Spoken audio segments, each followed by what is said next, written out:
with y'all, man? It's the boy 2KJJ. I'm back with another video, man. Today I am going to show you how to mix and master. What do I do on my music? I know a lot of y'all are musicians out there, y'all probably producers, and y'all hear some of my new albums, man. Y'all be like, dang, how you turn from your first album to sounding all muddy and all weird and unmixed and unclean till now if it sounds like it's in the industries, right? Let's get it. Let me share what I do in FL Studio, man. All right, so this is my unreleased song called Let It Rise. I'm going to show you what I use to mix and master. What do I do to mix and master? And get your notes out, because you're going to need them. Trust me. All right, I'm put a little bit right here. It's Cost Finger, baby.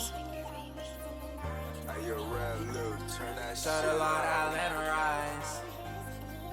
Show the Lord I let her rise. Let her rise.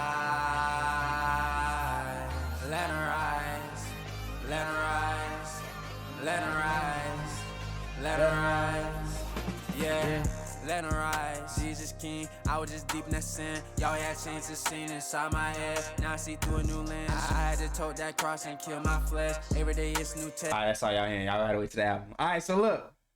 Alright, so first thing I'm gonna show y'all what to do is what I use. Now, if you need to know how to record and all the basic things like that, we all have different DAWs, but these things will work in every single DAW as long as you know what you're doing. But I'm just gonna show you what I do from the basic. Alright, so first, auto-tune. That is a mandatory for me. All right.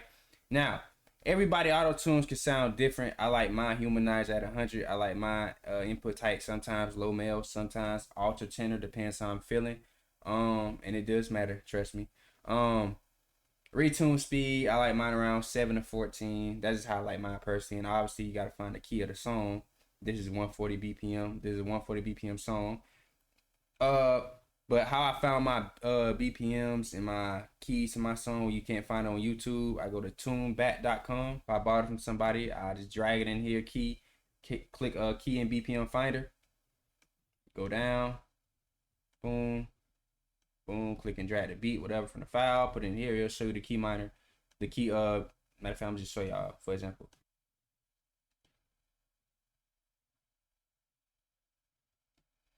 Drag and load it from my files, and then it'll show you the key, the BPM, and yeah, D minor. I don't really pay attention to that right there. That's just something I don't pay attention to, and the BPM. All right, this is my main vocal preset. All right, so number one, before you even start, you want your, I wish I could show y'all, but you want your focus right. Well, I use a focus right. You don't want the interface to be too high, the knob to be too high. You want it to be like somewhat adjustable, like right in the middle, like to around 1 or 2 o'clock. You feel me? Facing your way. All right, now here is my EQ. I use a EQ from Pro Q3 Fabfilter. You don't have to get this one, but it costs money. You can use your regular EQ as long as it got a dynamic part to it, and there's really a lot of EQs out there. So I put 1, 2, 3, 4, 5, 6, 7. You can add. I love this EQ because you can add however many not EQs, but however many.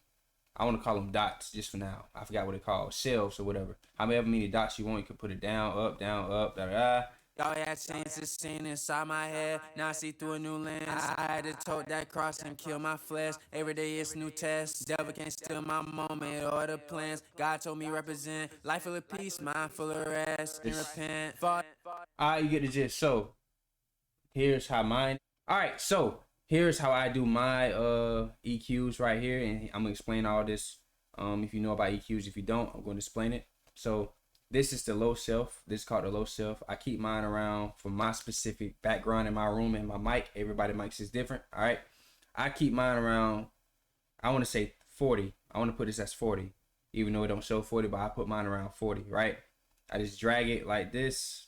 I put my EQ around 40, and that specific part is to get all that boomy sound like this out the way, like boom, boom, boom. You feel me? God told me represent.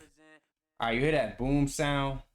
I know my thing is cracking a little bit. I don't know why it's doing that. I got a lot of space on my computer. It's acting crazy right now, but we're gonna push through. All right, but I'm gonna still explain it. All right, so that is where around this area, that's where majority of that boomy sound is at. And you don't want that in your mic. So that's why I toned it out. The more you go, put it like this, the more you go, the thinner it gets right there at that level.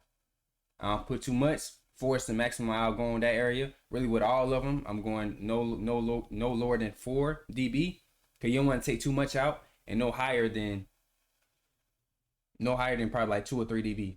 Okay, so in these 3 areas, these all sound the same when it comes to EQing them. They all sound like this.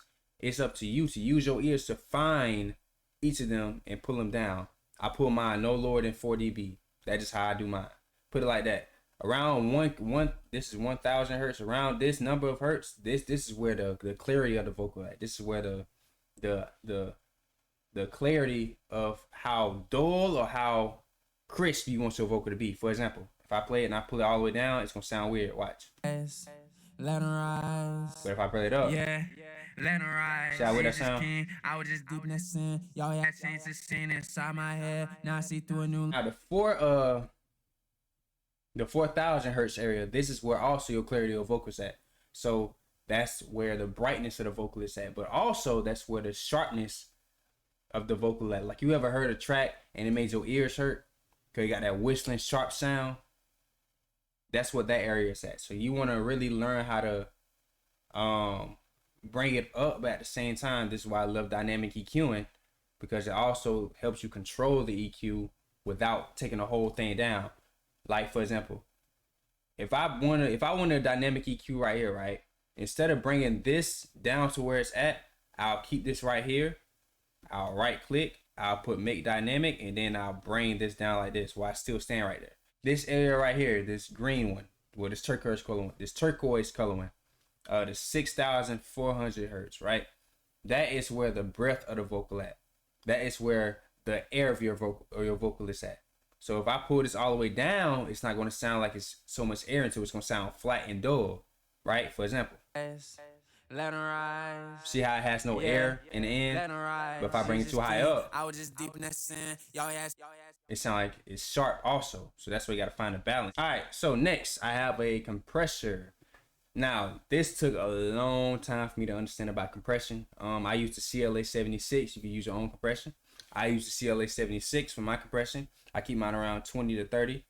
I don't want it too loud. It all depends on your vocals. It all depends on the beat you're making. It all depends on your vocals. This took me years and years to master. All right. Everybody's vocal is different. Some people like it probably at 30. Some people like it at. As long as it ain't all the way over here and all the way over here, you good. All right.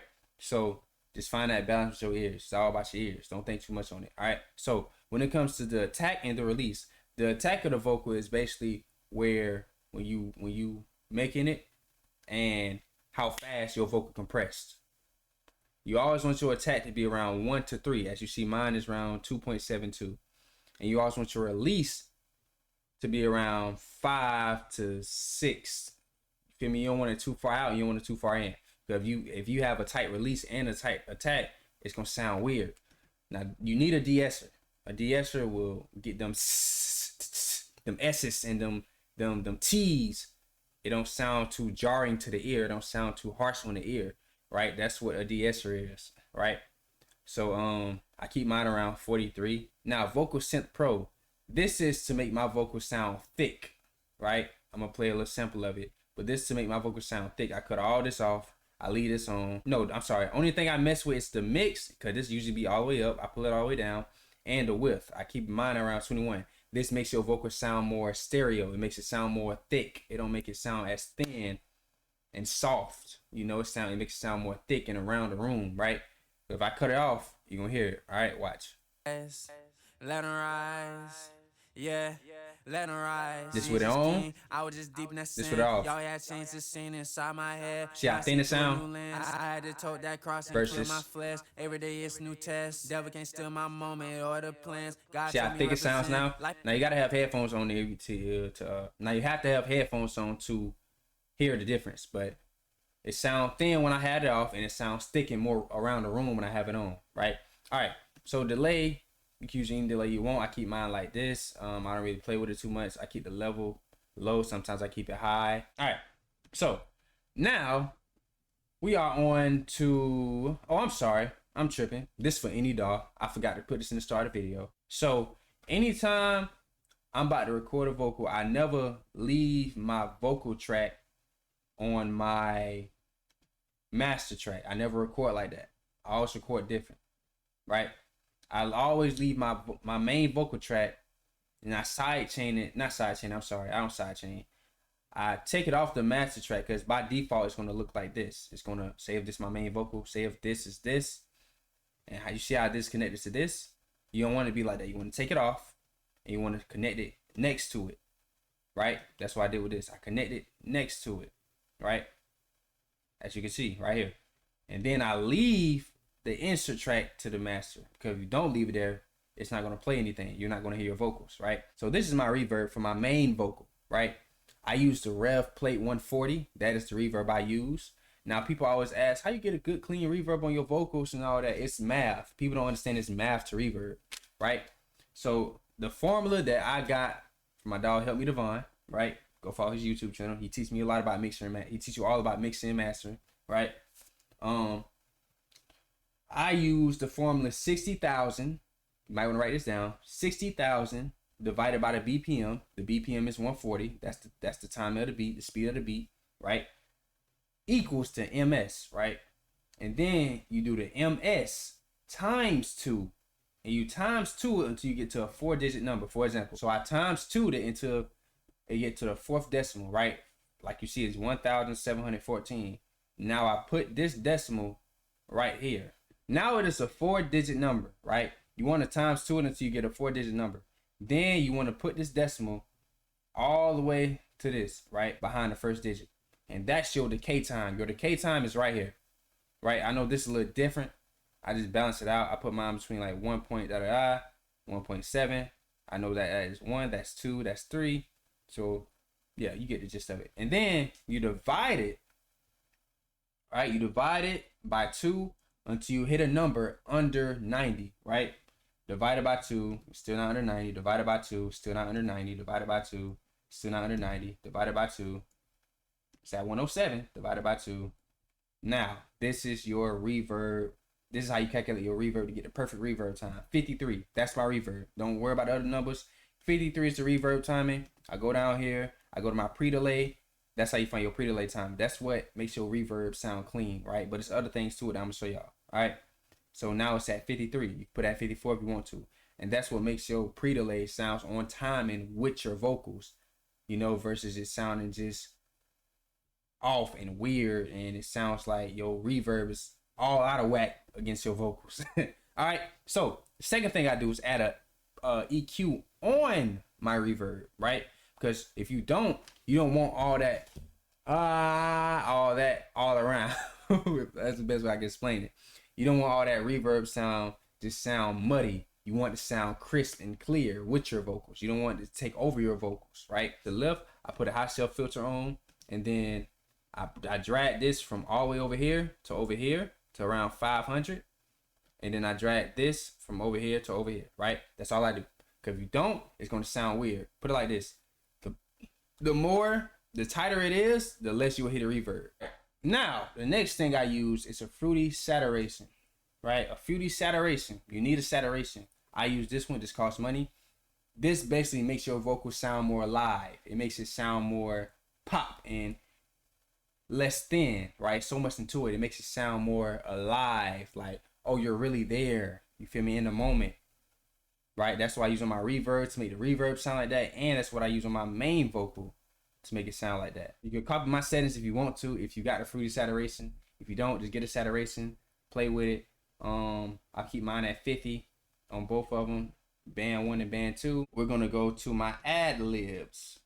Well, I don't got ad libs on this song, but how I do my ad libs is I just do the same thing. I copy and paste the vocal preset, right? I copy and paste everything that shows on here. I do the same thing on my harmony and my ad libs, and all I do is pull it down. I turn the volume down on my ad libs, right? That's what I do. But also I add a vinyl. A vinyl, that's the effect I use. Everybody use something different. Some people, when they do their ad libs, they'll have a Pro Q3. They'll pull this, what I talked about earlier, this EQ, they'll pull it all the way over here to make the ad lib sound effect. I do that sometimes I don't. But I just keep my vinyl like this. I love vinyl. I keep mine around 1930 to 1950. You get that radio sound effect like this. Let 'em rise, yeah. As you can hear it. Y'all had scenes to scene inside my head As you can hear it. and kill my flesh.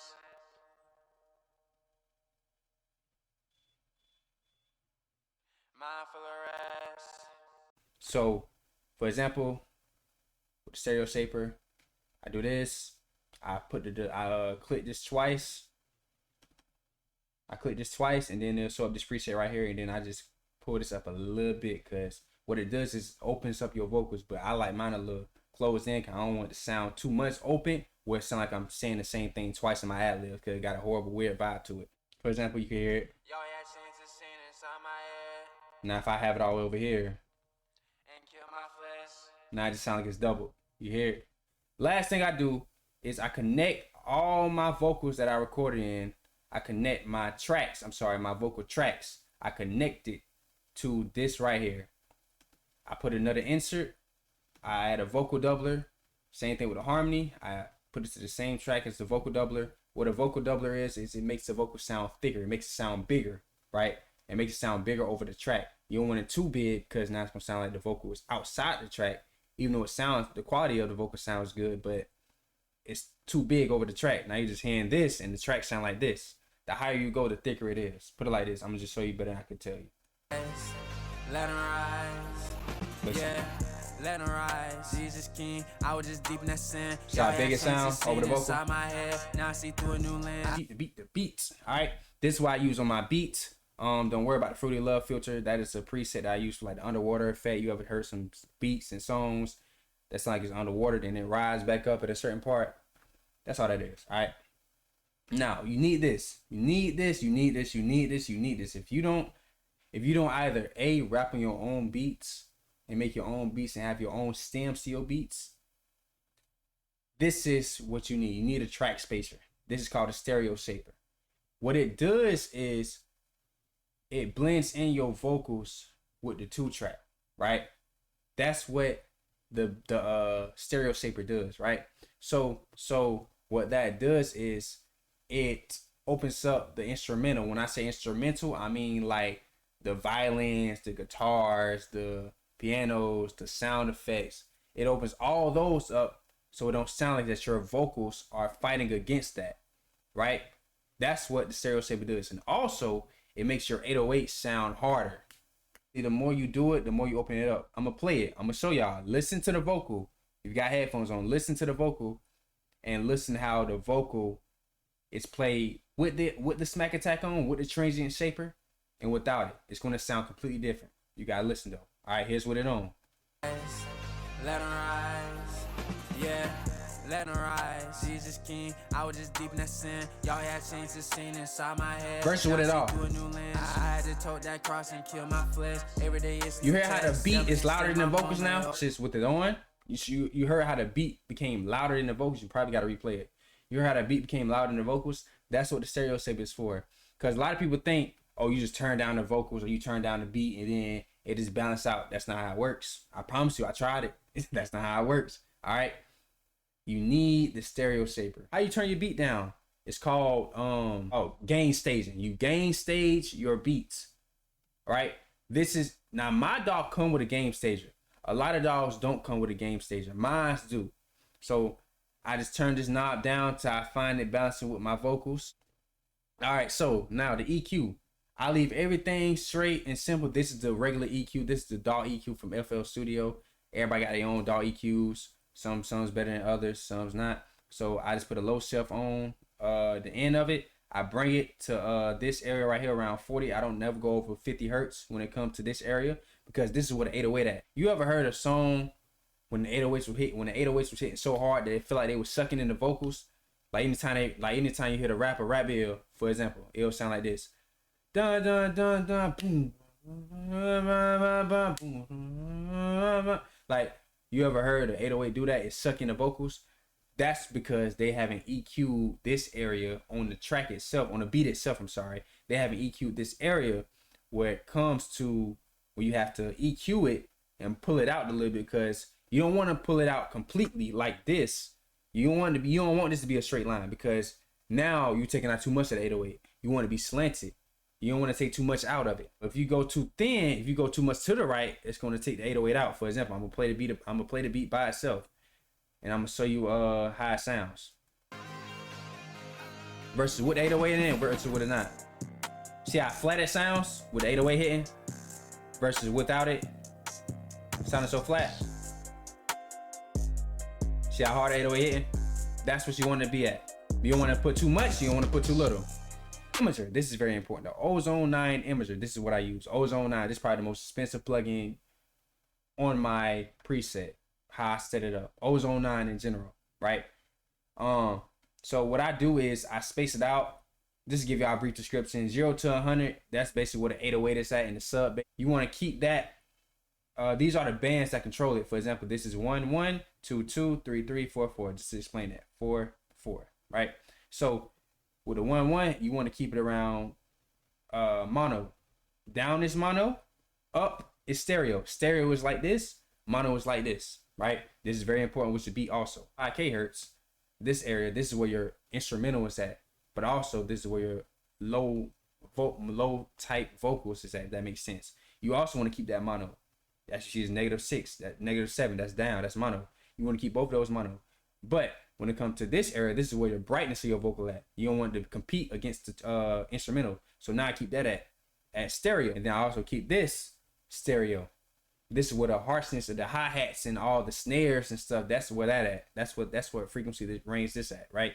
So I keep that like that. That's where that frequency range is at. We finally finna get into the master track. All right, this is my master track. I got everything off because it's just crackling. For whatever reason, it's too much space on my computer. I don't know why. I wish I would have recorded this on my PC, but I don't feel like transferring all this to my PC. That's too much. All right. So I use the RVox. I keep it around this. Y'all can copy this if y'all want to. This is my master. I use the fruity saturation. I just put a clean tape right here. Clean tape.